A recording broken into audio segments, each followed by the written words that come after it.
Mayang adlaw sa inyo mga idol. Ari to tigali subong sa uma. Maluto ta sudan panyaga. Ari nakabakal sang baka. Lapuhan ta anay para madula ang iya nga langsa. At isang nalapuhan ta na sa naghiwa ta naman ang panakot.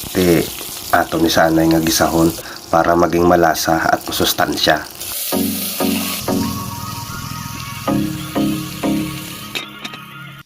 At isang nagisata na to sa ginbutang ta na ang tanglad tapos ginukay-ukay ta na ara na takpan ta na sa kagtubigan para nato masabawan.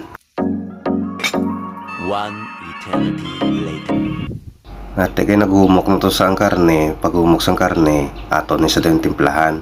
Ginbutang ko na lang stewites, tapos ang nor cubes, tapos ang asin, bitsin, tapos ang aton nga sinigang mix para maging malasa at makrema ang ating linuluto.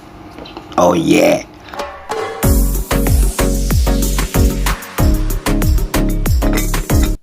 At kay okay na to sana timplahan ta na, are na isukad ta na kay manyaga na ta kay parte nakagutom.